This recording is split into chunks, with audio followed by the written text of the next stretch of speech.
기후변화로부터 나도 지키고 가족도 지키는 부자 아빠 살아남는 아빠.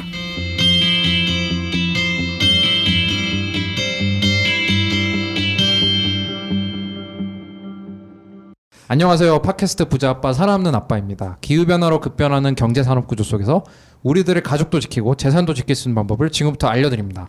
네, 안녕하세요. 111 대도 실천 중인 김나연입니다. 네, 안녕하세요. 유튜버 대도서관에게 전기차 영업한 김지석입니다. 네, 대도서관 유튜브에 좋아요 누른 차윤탁입니다. 네, 대도서관이라고 좀 다들 아시나요? 이제 뭐 많이 아시지 않을까요? 그럴 것 같아요, 그죠? 그렇죠. 아무래도 게임 유튜버 중에 제일 유명하고 또 막 이 1인 방송이 되게 유행을 할 때 그 트렌드를 좀 선도한 그런 분이잖아요. 그 1세대 크리에이터 대표 주자시고 무슨 일 있었죠? 저희랑 같이 뭘 했습니까? 영상을 찍었죠. 이제 친환경 자동차 팀에서 이제 찍은 건데 지석쌤 전기차를 대도서관이 직접 운전을 하면서 이제 같이 좀 얘기를 나눴죠. 영업당하는 컨셉으로. 관심 있는 분들은 이게 그 대도서관 유튜브 채널에 가셔서 대도서관 뒷담화 검색하시면 보실 수가 있죠. 맞아요. 아마 이 방송이 나갈 때까지 유지가 될지는 모르겠는데 지금 그 채널 자체 들어가면 메인에 그 영상이 떠 있어요. 그래서 흑백 썸네일인 걸 보시면 될 것 같습니다. 네, 저희 붓바살바 식구분들도 그 영상을 좀 주변에 많이 공유도 해주시고 개인 SNS에도 소개시켜 주시면 정말 좋겠습니다. 그 저희 저번에 이제 이벤트 당첨 결과 공유 드렸죠? 네. 그래서 경품이 언제부터 좀 발송이 됩니까? 이제 다음 주 금요일인데요. 10일에 이제 순차적으로 발송해드릴 예정입니다. 네, 또 경품 받아보시고 또 붓바살바에 대한 애정 계속 키워주시기 바랍니다. 그럼 저희 전하는 말씀 듣고 코너 한번 시작해 보도록 하겠습니다. 플라스틱으로 넘쳐난 대한민국. 일회용 플라스틱 없는 장보기가 불가능할까요? 대형마트가 변하면 가능합니다. 그린피스의 플라스틱 제로 캠페인을 검색해 대형마트의 플라스틱 제로를 요구하세요.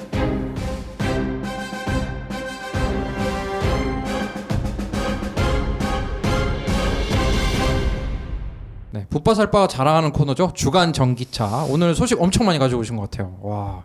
네, 제가 어제 혹시 부족할까봐 열심히 긁어봤습니다.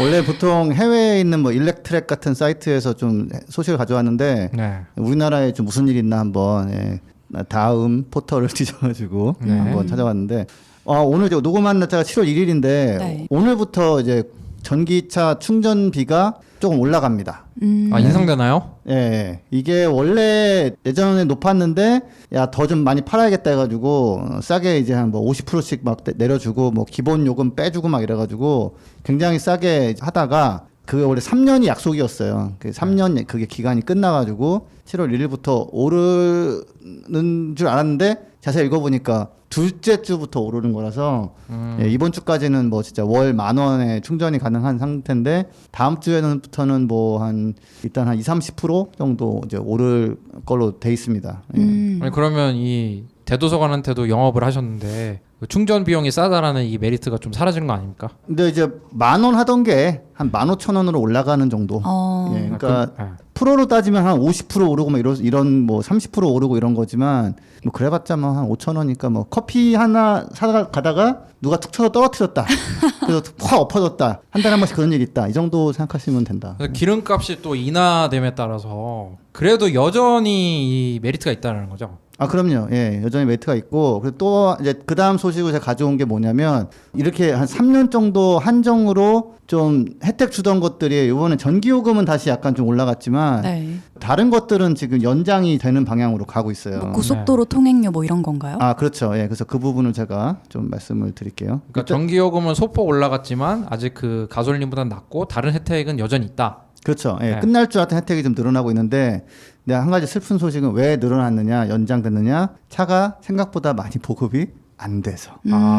코로나 영향도 조금 있겠네요. 그것도 약간은 있는데 테슬라가 들어오면서 가장 잘 나가던 이제 코나가 좀 안 팔리는 것도 있고, 그리고 뭐 그 현대나 이런 데서 전기차를 열심히 마케팅하진 않는단 말이에요. 그렇진 않죠. 그래서 지금 조금 약간 정체된 게 있는데 코로나 영향도 당연히 있고요. 근데 저 나중에 다 궁금한 게 그 옛날에 그런 논란 있었잖아요. 현대차가 해외에서는 엄청 싸게 팔고 한국에서 비싸게 판다.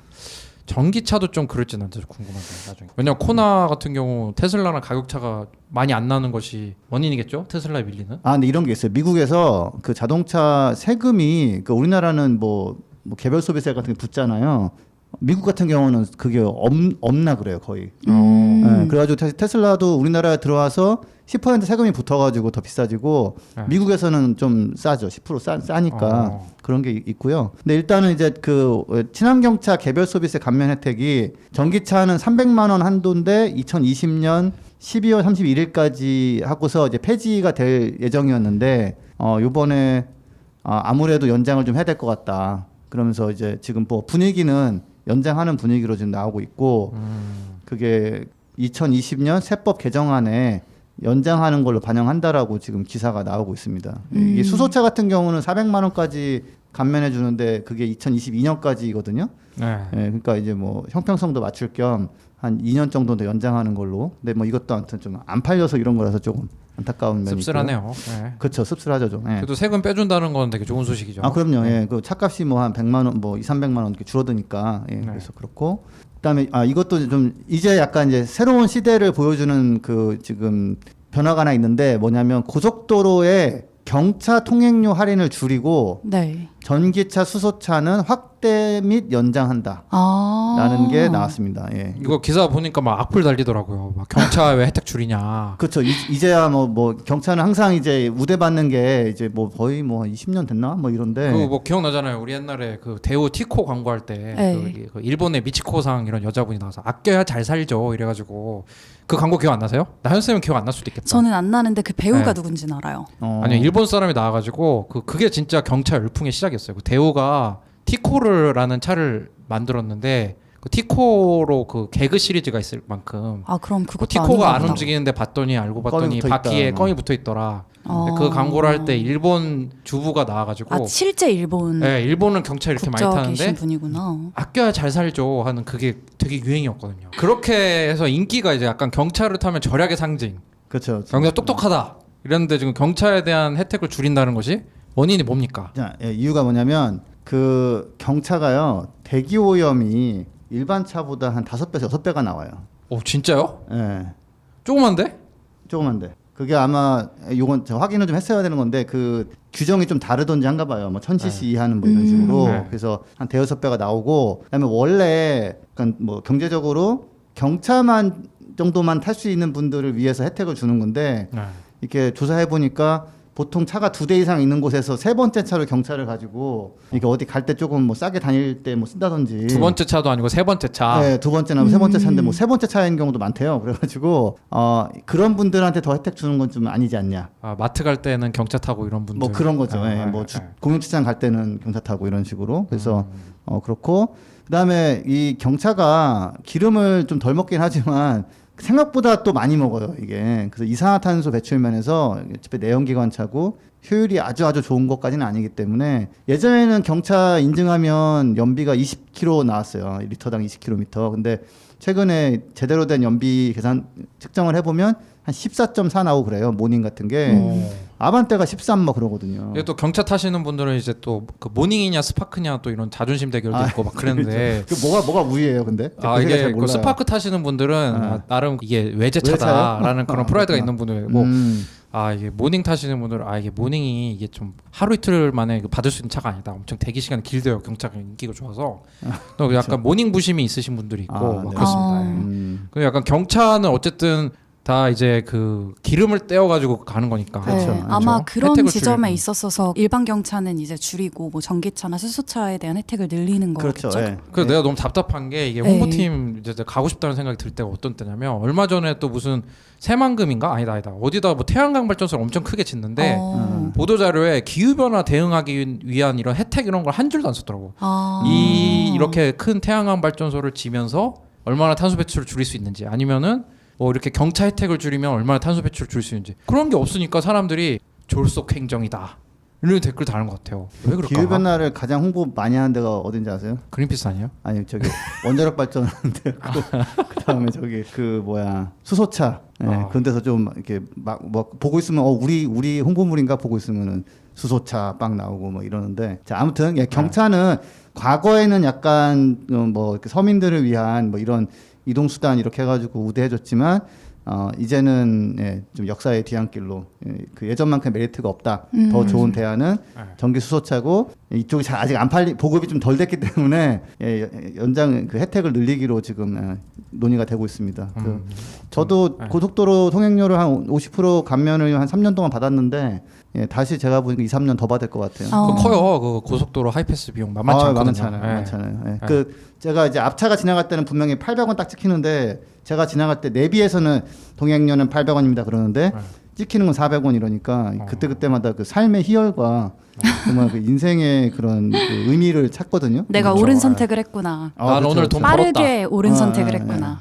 그래서 경차 소식. 경차는 더 이상 이제 뭐랄까 그 우대를 받지 못하는 그런 차가 됩니다 이제. 그거에 대해서 또 경차 오너분들이 좀 이해를 가지셔야 될 것 같고 그다음에 이제 또 그 아껴야 잘 살 쪽 광고 보신 붓바살바 식구분들 있으면 좀 댓글 좀 부탁드립니다. 요즘 댓글이 약간 줄어가지고 마음이 아픕니다. 네. 또 어떤 소식 갖고 오셨나요? 근데 참고로 그 경차대에서 3년은 연장해준대요. 일단 3년은 더 할인해 주는데 알겠습니다. 3년 후 끝이니까 이제 포기해라. 경차 탈 바에는 전기차가 낫다. 그럼요. 예.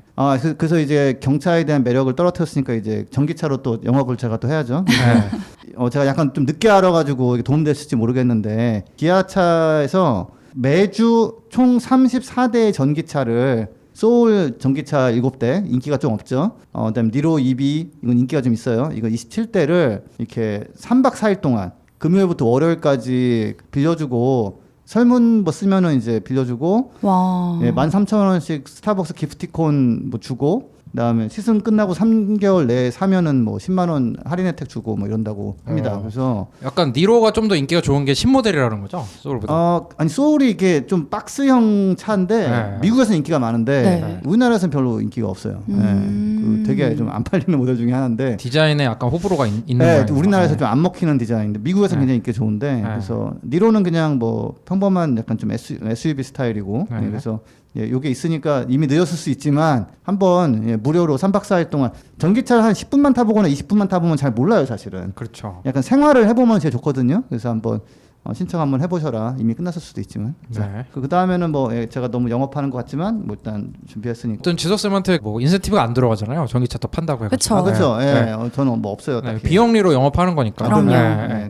그 전기차를 제가 추천하면 나오는 반응 중에 하나 돈이 없다 이런 건데 그럼 저는 이제 바로 응수하죠. 할부하세요. 근데 그것도 또 이제 약간 왜냐면 이게 정말 차를 좀 1년에 한 2만 킬로 정도 타시는 분들은 충전비 그러니까 유류비 아끼는 것만으로 뭐 할부금의 한 절반 이상 나오고 막 이러거든요. 그래서 계산을 해보신 분들은 할부하면 되겠네 이렇게 하시는데 보통 이제 안 하신단 말이에요. 그래서 그런가 현대에서 아예 이제 이런 식으로 만들었어요. 그러니까 하루에 10,000원만 내면 되는 걸로 전기차를 하루에 커피 2잔이면 전기차를 뭐 소유할 수 있다. 근데 이게 이제 뭐 금리는 1.9% 적용인데 어떻게 이렇게 할 수 있느냐? 차의 그 55% 정도의 그 해당하는 그 금액은 나중에 일시불로 받겠다 이거예요. 3년 타다가 일시불을 내야 되는 상황인 거기 때문에 초반 부담은 줄지만 이제 나중에 한 방 크게 오는 거죠. 그래도 또 이제 1.9% 금리면 제가 알기로는 요즘 금리가 많이 떨어졌지만 이 자동차 할부 금리는 좀 세거든요. 그렇죠. 1.9% 금리면은 나쁘지 않은 것 같고 그 다음에 어쨌든 보조금도 또 받는 거잖아요, 그죠?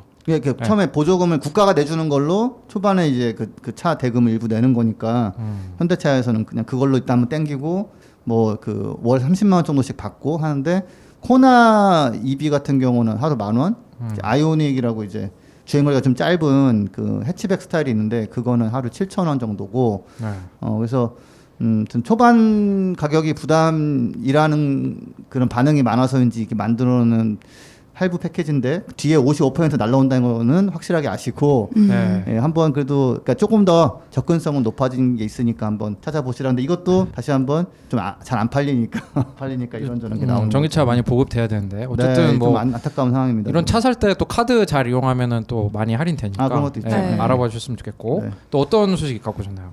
현대가 G80 전기차를 만든다고 그 제네시스 세단 큰 거 그거를 내년에 전기차가 나온다고 하는데 현대차는 아니라고 하는데 사진에 찍힌 게 있어가지고 나올 것 같다라는 얘기가 나오더라. 이걸 왜 부인할까 근데? 깜짝 놀래키고 싶어서.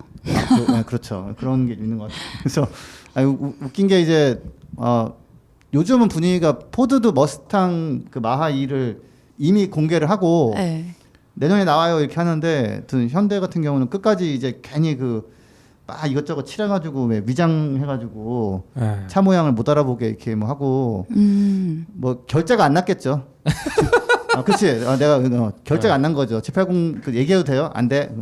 그렇죠. 무조건 부인하는 거예요. 앞에다가 막 서 있고 이런데. 이건 좀 나름 또 의미가 있는 것 같은 게 G80이 약간 40대 이 분들의 약간 로망 같은 차거든요. 뭐 G80, G70 이런 거 되게 많이 얘기를 하시더라고요. G70, G80, G90이 있는데 이제 G90이 이제 가장 비싼 거고 약간 회장님 타는 그런 느낌이고 G80을 타면 약간 조금 성공한 오너 드라이버 이런 느낌, 그런 느낌이 있었는데 이거를 전기차로 내면은 좀 그 제네시스 브랜드에 대한 충성도가 높은 분들이 많더라고요. 그렇죠. 그래가지고 조금 괜찮을 것 같아요. 네, 이거는 뭐 차가 좀 커서 이제 전기는 좀 먹겠지만 훨씬 낫죠. 환경적으로도 그렇고 해서 또 이게 분명히 또 관공서 수요 같은 게 좀 있을 거예요.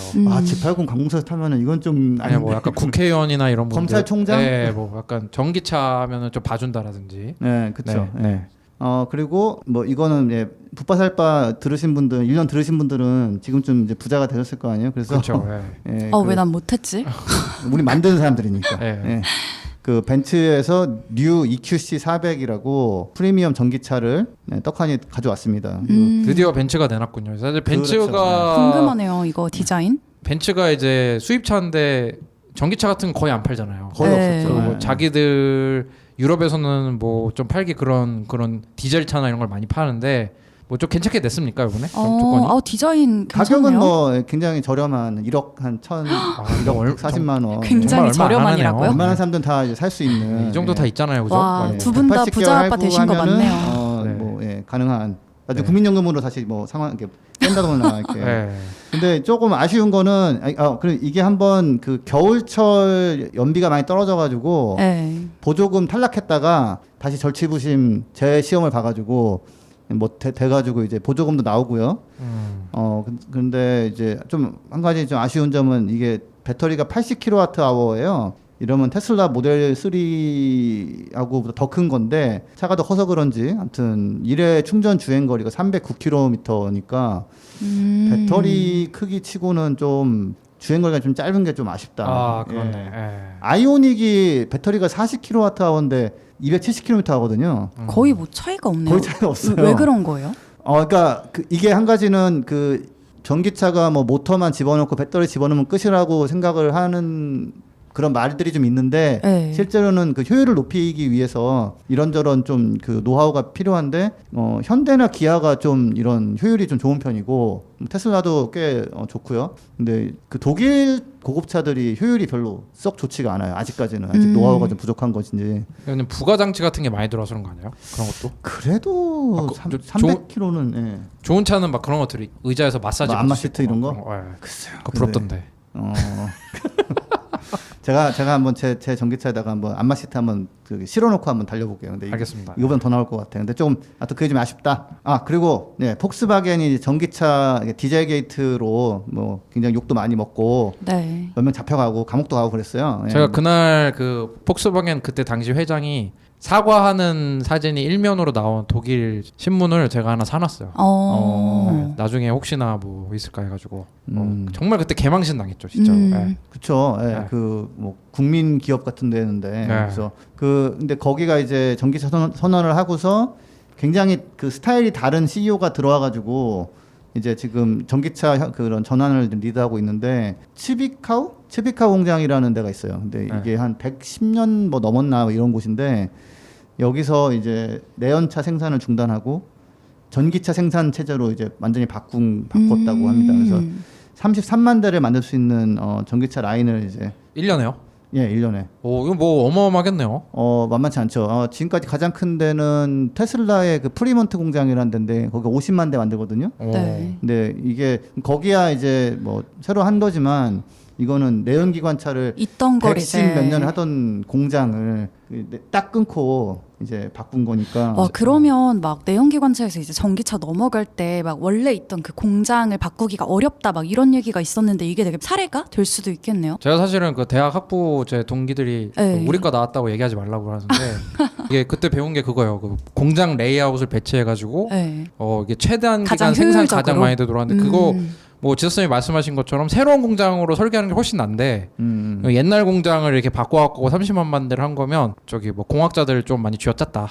굉장히 네, 잘했다. 잘했다. 잘 고친 거다. 리모델링 성공했다. 네. 그리고 돈도 아마 많이 들어갔을 거고, 그러니까 아예 회사의 방향은 이제 이걸로 간다 해서 그 ID3라는 그 폭스바겐 골프의 차기 모델, 네. 전기차 전용 모델 나오고, 그다음에 ID4라고 또 요즘 항상 또 이제 조금 SUV 스타일 차들 좋아하니까 네. 그거 만들고 해서 거기다가 또 이것저것 해서 6종의 차를 만든답니다. 아우디 Q4, 이트론까지 해가지고. 뭐 그게 벤츠, 아우디 뭐 전기차 계속 내놓네요. 그게 또 그렇죠. 약간 또 공장이 좀 상징적인 게 있잖아요. 사실 그 자동차 역사가 그렇게 오래되지 않았거든요. 이거를 완전히 그 옛날 전통적인 공장을 이렇게 바꾼다는 거는 네. 의미가 좀 큰 것 같고요. 그렇죠. 네. 예. 그 전기차 시대가 이제 오면서 그 현대차 노조가 이번에 또 새로운 그러니까 요구를 하나 내는 게 있어요. 이번에는 뭐냐면 전기차 시대에서 고용이 감소하는데 그거를 좀 줄이기 위해서 그 울산 공장에 배터리 모듈 공장을 설치해 달라. 엔진 조립하는 거나 이런 거에서 이제 할 일이 줄어드니까 배터리 모듈을 울산에서 만들어가지고 우리 조합원들이 일할 수 있게 해달라고 요구를 하고 약간 늦은 감이 있지만 미래 변화 대응팀을 만들어가지고 이제 어차피 오는 변화를 어떻게 뭐 노조원들이 뭐 최대한 피해가 안 오게 네. 이렇게 할 건지를 좀 요구하고 한다고 합니다. 조금 늦은 감이 없지 않아 좀 있지만 늦었죠. 네, 약간 늦은 감이 있죠. 그래도 되게 긍정적이네요. 네, 변화하는 그 시대에 따라서 네. 그리고 뭐 이제 정부가 도와줘야 될 게 있으면 도와주고 그쵸. 이게 화석연료나 이런 뭐 공해산업 같은 데서 전환할 때 보조금 주는 거는 원래 해왔던 거거든요. 네네. 뭐 보조금이나 아니면 뭐 교육을 제공한다든지 뭐 여러 가지로. 작년에 자동차 캠페인팀 이끌어 오시다가 이제 다른 자리로 가신 이인성 캠페이너가 작년에 현대차 노조분을 만나러 갔는데 전기차 시대는 안 온다고 하면서 약간 좀 뭐 그럴 일 없다라고 하셨다고 해요. 현실 부정일 수도 있고. 약간 그때까지는 아무튼 그런 인식이었는데 아무튼 뭐 지금이라도 이렇게 좀 바뀌어서 변화에 적응하려는 모습은 뭐 바람직한 것 같습니다. 사실 이게 뭐 자동차만 그런 게 아니라 기술 발달로 해서 일자리가 줄어드는 거는 이제 모든 분야에서 이제 다 직면한 문제긴 하죠, 그죠? 그렇죠. 예. 뭐 삼성 같은 경우도 그렇게 많이 만들어 팔던 LED 사업을 지금 접는다고 지금 얘기하자 나오잖아요. 예, LG도 접는다고 그랬나? 그러니까 이게 뭐 천년만년 할 수는 없는 거기 때문에. 예. 영국 소식 하나 가져왔는데 그 영국 맥도날드가 드라이브 스루를 할 수 있는 그런 뭐 매점에 네. 전기차 충전기를 설치하기로 924곳이 있는데 영국에 그 맥도날드가 거기에 모두 설치를 지금 뭐 할 수도 있고. 저 이거 너무 기사 보고 신기했어요. 그래요? 왜요?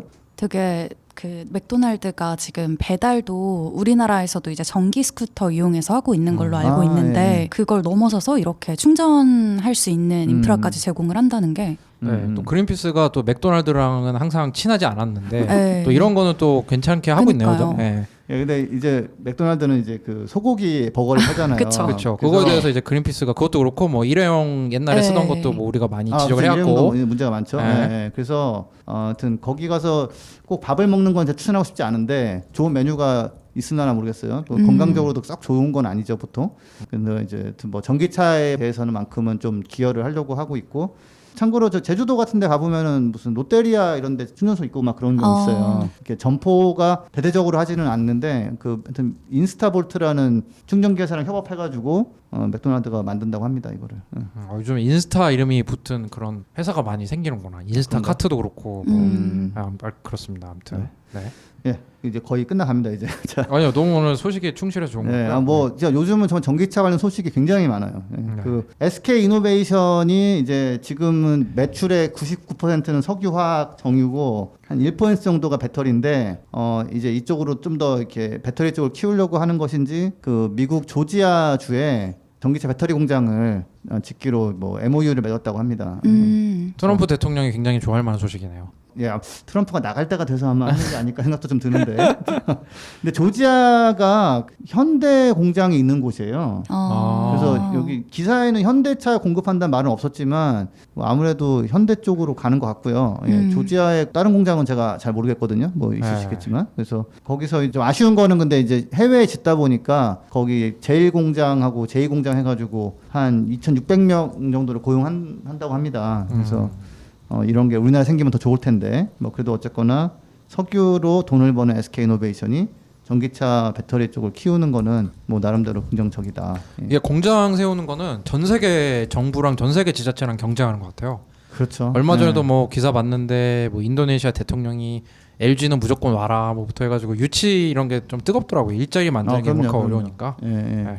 제가 현대 다닐 때 보니까 무슨 뭐 체코 정부가 우리나라에서 장관이 가면은 뭐 의전 이러는데 정몽구 회장이 뭐 떴다 그러면은 이렇게 쑥 해서 여기 땅에다가 공장 빡 지어버리면은 뭐 그 지자체나 뭐 정부는 막 으쓱한 거거든요. 그래서 그렇죠. 예, 그래서 세더라고요. 제가 다닐 때 보니까. 예. 예, 마지막으로는 그 SK 렌터카가 한국전력공사하고 손을 잡고 차세대 전기차 충전 및 뭐 방전 서비스를 개발한다고 합니다. 그 V2G라고. 네.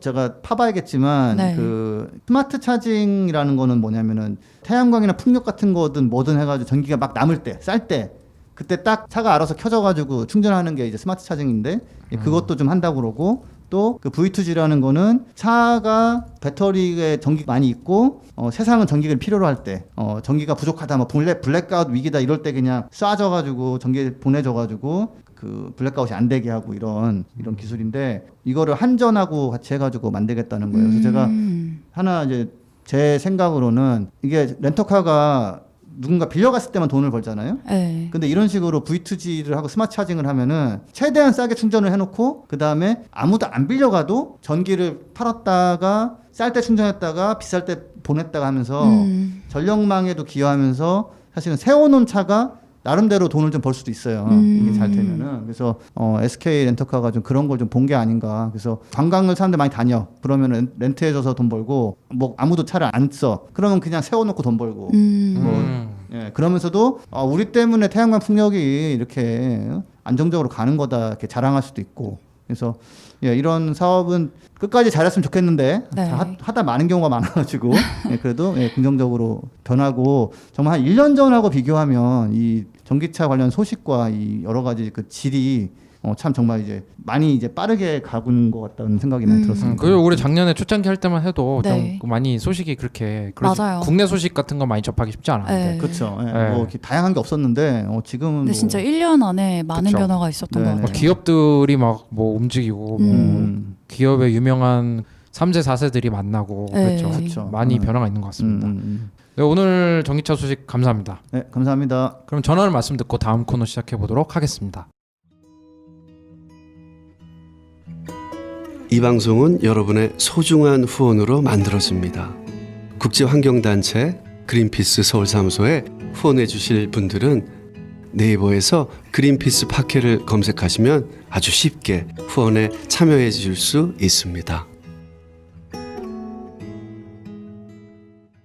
네, 오늘 또 바람 잘 나오는 지구재난 방송 소식 갖고 오늘 좀 재밌는 소식 많이 갖고 오신 것 같아요, 김난 선생님. 네, 앞에 거는 재미가 있으려나 약간 유익한 소식이라고 생각해서 가지고 왔고요. 네. 두 번째 소식은 조금 슬픈데 네. 조금 사람들이 흥미가 있을 만한 흥미로울 네. 만한 주제를 네. 가지고 왔습니다. 일단 첫 번째 소식은요. 반기문 전 유엔 사무총장 다들 알고 계시잖아요. 지금 대통령 직속 국가기후환경회의의 위원장을 맡고 있는데 이번 주 월요일이었죠. 이제 6월 29일에 국회에서 열린 정책간담회에 이분이 참석을 했어요. 그때 기사가 굉장히 많이 나와가지고 아마 많은 분들이 좀 알고 계실 것 같은데 여기서 언급한 내용을 좀 함께 살펴보면 좋겠다 해서 가지고 왔어요. 지석쌤이랑 이제 1년 넘게 친환경 자동차 캠페인 해오면서 진짜 여러 가지 질문을 받고 있는데 그중에 5손가락 안에 드는 게 전기차를 충전하는 전기는 어디서 오냐 이런 질문이에요. 그럼 굉장히 점잖게 표현한 거고 네. 전기차 충전 뭐 전기는 공짜로 오냐 뭐 해봤자 도루묵이다 이런 식으로. 네, 맞아요. 네. 근데 이게 우리나라가 아무래도 전력 생산을 할 때 석탄 발전의 비중이 굉장히 높기 때문에 이런 질문이 계속 나오고 있는 건데 사실 팩트를 보면 전기차는 석탄 발전 에서 나온 전력으로 이제 운행이 되더라도 일반 내연기관차보다 온실가스 배출량이 적은 거는 사실이에요. 근데 많은 분들이 뭐 궁금증 내지는 이제 얘기를 해주시는 것처럼 석탄 발전이 아닌 재생가능 에너지로 발전이 당연히 확대될수록 친환경성이 더 높아지고 실제로 그런 방향으로 가야 되죠. 근데 반전 이미 가고 있어요. 아, 맞아요. 작년에 설치된 태양광만 3기가와트인데 그걸로 전기차 한 150만 대는 너끈히 충전하거든요. 네. 그러니까 사실 가고 있습니다 이미. 예. 근데 반 전 총장이 이제 이날 간담회에서 이런 현재 상황을 되게 잘 짚어줬어요. 우리나라 에너지 비중 중에 45.1%가 석탄 에너지다. OECD 평균보다 20%가 높다. 우리는 이 비중을 획기적으로 줄여야 된다.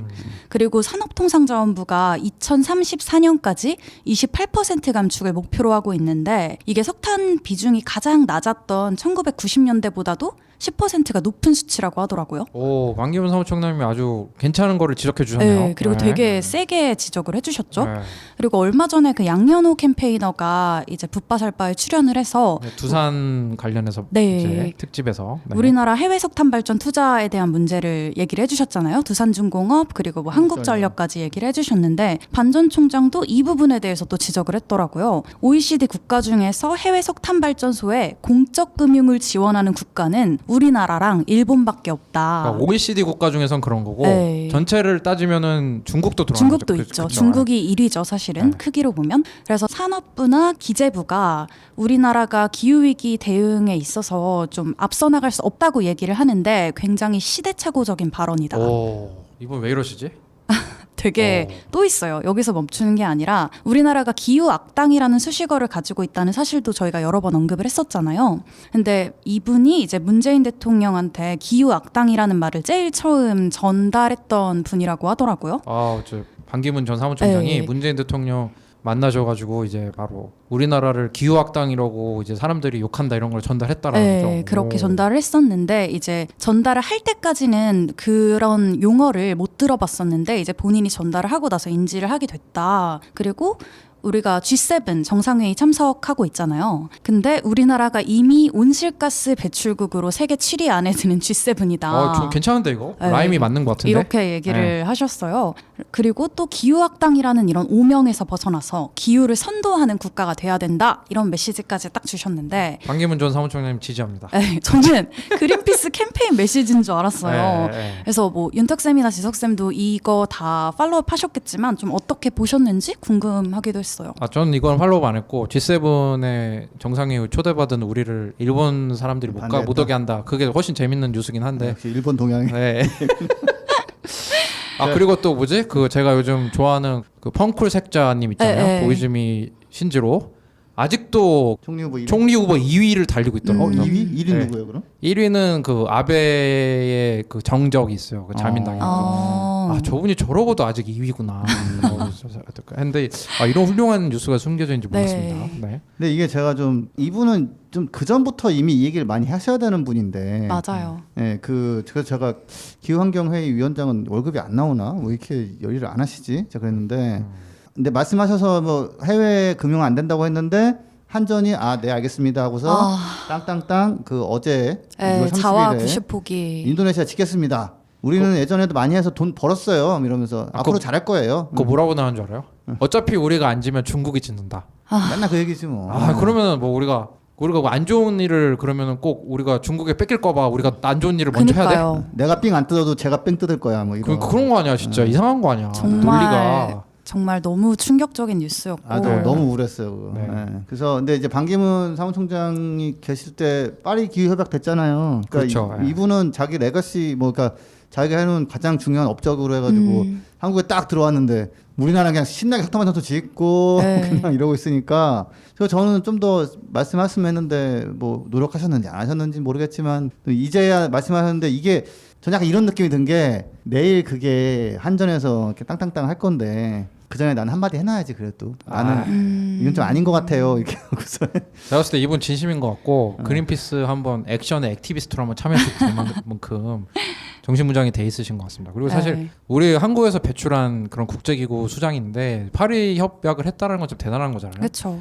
많은 분들이 좀 그 협약에 대해서 좀 관심을 가져주셨으면 좋겠고. 네. 그 아직 유효하잖아요. 우리나라 계속 그 파리 협약에 묶여 있어서 뭔가 꼭 또 제출하고 해야 되죠. 그죠? 맞아요. 네. 올해 NDC라는 말에 거 뭐 그 2030년 목표 같은 거 내야 되고요. 네. 얼마나 탄소 줄일지. 네. 네. 얼마 안 남았잖아요. 그 제출 기한도. 올해 안에 내기로 돼 있어요 일단은. 예. 그렇군요. 그래서 아무튼 예, 저기 좀 더 분발해 주시고요. 반기문 유엔 사무처장님, 예. 그러니까 전- 국가 기후 환경 회의 위원장님, 네. 좀 더 분발하시고 다음부터는 좀 일찌감치 얘기 좀 하시고.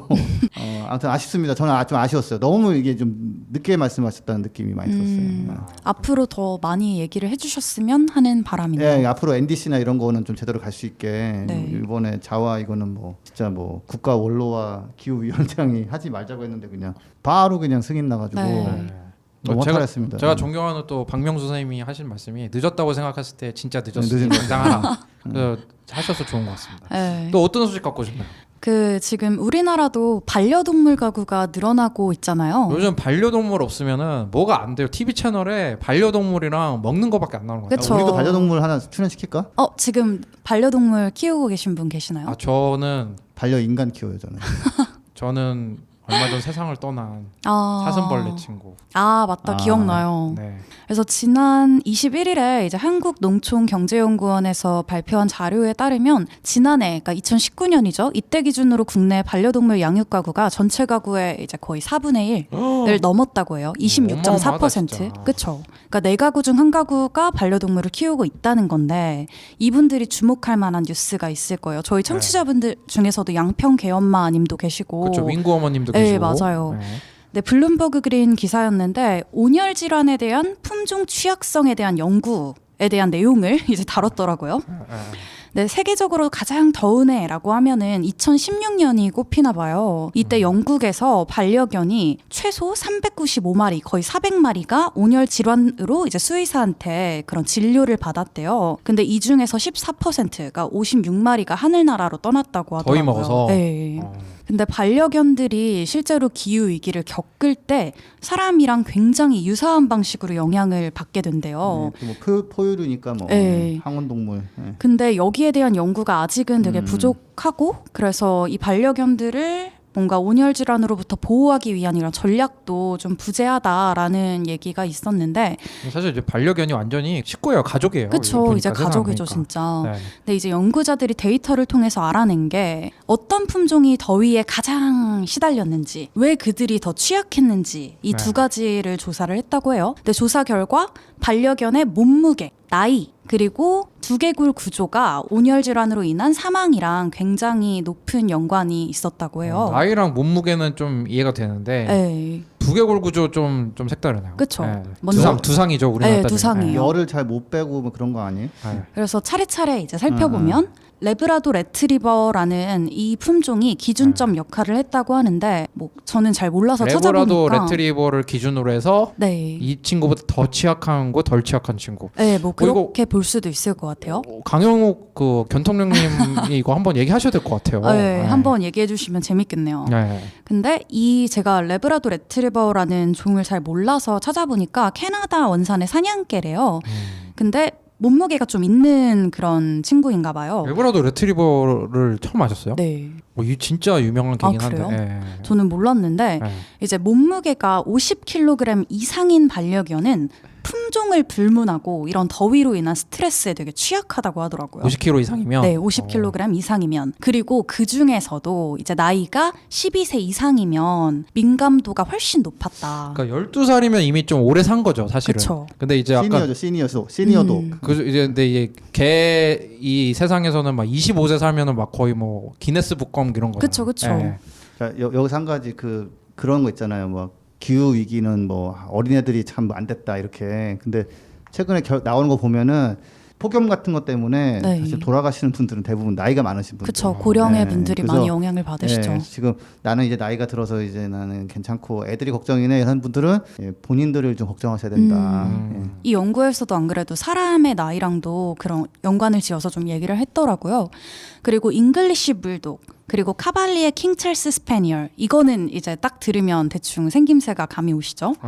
이렇게 좀 얼굴이 납작하고 두개골이 넓은 반려견들은 이제 비글이나 보더콜리처럼 좀 주둥이가 뾰족한 친구들보다 온열 질환을 겪을 가능성이 2배가 더 높았대요. 아무래도 좀 표면적이 넓으니까.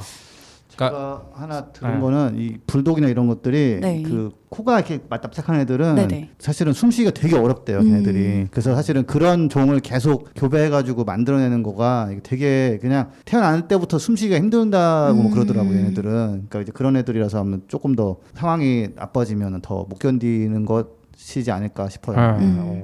그리고 또 설명은 자세하게 없었는데 순혈종이 교배종보다 더 더위에 취약하대요. 아까 지석쌤이 얘기하신 부분인데 네. 저희는 이제 뭐 동물권이나 이런 하는 그 NGO들은 더 자세히 얘기하지만 네. 교배종, 뭐 불독이나 이런 거 만든 역사가 200년? 100년만인가? 그게 뭐 영국에서 유행을 해가지고 얼마 안 됐네요. 네, 그래서 영국에서 유행을 해서 이렇게 약간 취미같이 이렇게 약간 그 브리딩하는 게 그래서 특정 모양으로 만든 거예요. 그렇죠. 그래가지고 아무래도 그 유전자 풀이 작다 보니까 네. 질병에도 취약하고 이제 우리는 약간 그 종이 섞이면 잡종이라고 해서 멸시하잖아요. 근데 사실은 걔네들 훨씬 그 튼튼하다고 하더라고요. 그 최근에 나왔죠. 우리 한민족의 그 기원을 찾아보는 결과는 굉장히 많이 섞여 있다. 맞아요. 한민족은 단일 민족이 아니었다. 맞아요. 그렇죠. 우리가 어떤 민족입니까? 단일 민족이 아니었다. 네. 그거 나왔죠. 이번에. 그리고 또 더 살펴보면 개별 품종 간에 대한 그런 비교도 있었는데 골든 리트리버 많이 아시죠? 되게 친숙한데 이 골든 리트리버가 레브라도랑 몸집이 비슷한데도 불구하고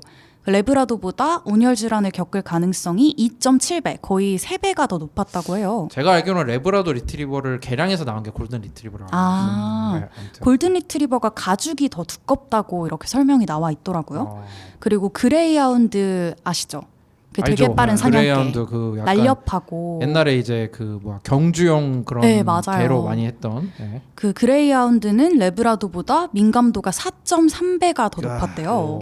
근데 그레이하운드가 더 민감했던 그런 이유는 이제 근육 비율이 높아서 운동 후에 열사병 위험이 더 높더라 이런 설명이 나와 있더라고요. 그러니까 요약해보면 몸무게가 50kg 이상이고 나이가 12세 이상이고 두개골이 넓은 반려견이 기후위기로 인한 그런 고온에 더 취약하다 이렇게 볼 수 있는데 아까 윤탁쌤이 얘기하신 것처럼 뭐 강아지, 고양이가 아니라 뭐 이제 반려견, 반려묘 이런 표현을 쓰는 정말 동물이 가족의 일원이 된 이런 사회잖아요. 근데 기후위기가 가족 구성원한테 미치는 이런 영향에 대해서 좀 다시 한번 생각해 볼 수 있는 그런 계기가 됐던 것 같아요. 이렇게 개가 죽거나 고양이가 죽으면은 진짜 그 슬프면서 못 태어나오시는 분들 네, 있어요. 맞아요. 완전히 가족이 돼버려가지고.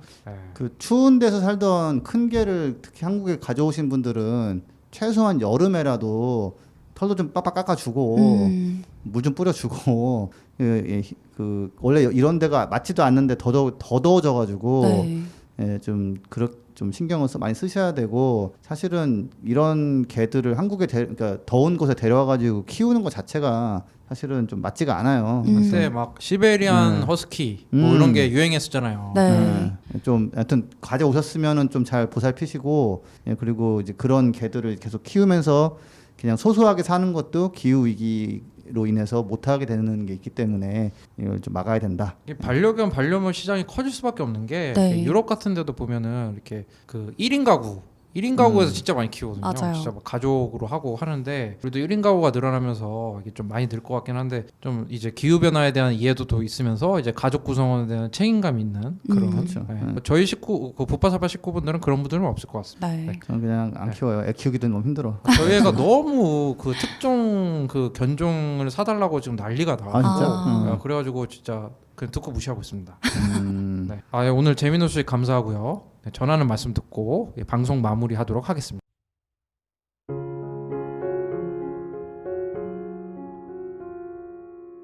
부자 아빠 살아남는 아빠는 애플 팟캐스트, 구글 팟캐스트, 팟빵, 파티, 앵커, 오디오 클립 등을 통해서 들으실 수 있습니다.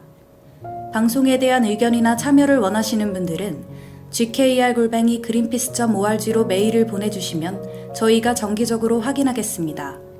부자 아빠 살아남는 아빠.